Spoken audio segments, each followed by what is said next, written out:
I've been having some interesting discussions here in Davos last couple of days, and one of the arguments I've heard is that NATO is done, NATO is over, and that we are seeing the just dissolution of this, as you say, very important treaty that has lasted since, for a long time, and that we're seeing the birth of something new. Maybe call it a board of peace, call it what you like. But how much do you think that argument rings true to any of you on the panel? So. Well, Canada's a founding member of NATO, and maybe I'll just start, and I'm sure others have valuable things to say. I will admit there is no doubt that NATO is facing challenges now as it seeks to ensure that there's unity in NATO, as well as the concept of collective defense and deterrence is actually effective in practice. That doesn't mean that NATO dissolves. It means that NATO rises to the challenge to meet the moment. And I have been continuously pressing the point that NATO, as the North Atlantic Treaty Organization, needs to not only have a focus on the eastern flank of Europe, but also on the northern and western flanks, because as we all agree, the threat from Russia in the Arctic and beyond is undeniable. And if NATO is going to meet this moment, it needs also to develop the strategy to do so. And that's what my conversations with the Nordic Five and Mark Rutte, the Secretary General, have been about.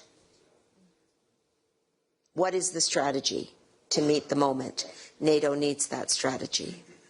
Feel free to weigh in on this topic of NATO defunct or not. I'm going to throw another question in there, and I'm going to address it to you, Mr. Budanov.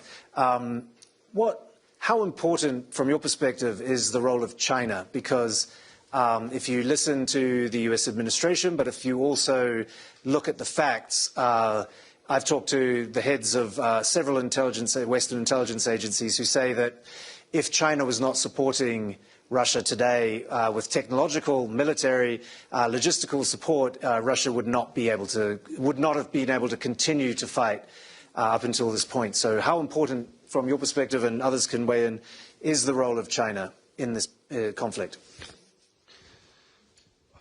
Дякую вам за це питання. Питання ваше, знаєте, воно більше філософське, насправді.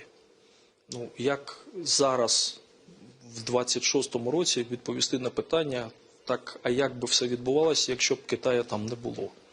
Чи якби його роль була абсолютно інакша? Я думаю, ви з цим твердженням погодитесь.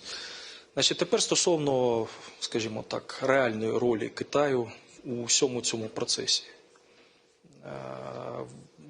Я буду приводити просто, мабуть, перелік прикладів, і кожен нехай робить з цього свій висновок.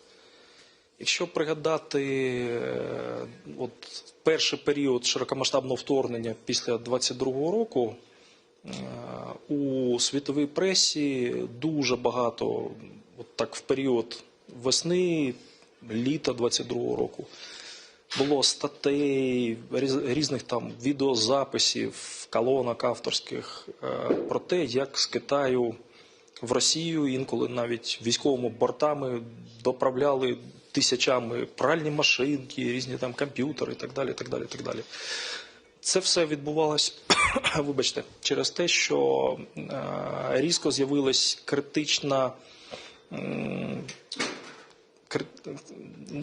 необхідність у різного роду контролерах, мікросхемах і так далі, які, до речі, напряму в перші дні війни Китай не продавав. Це теж просто є факт.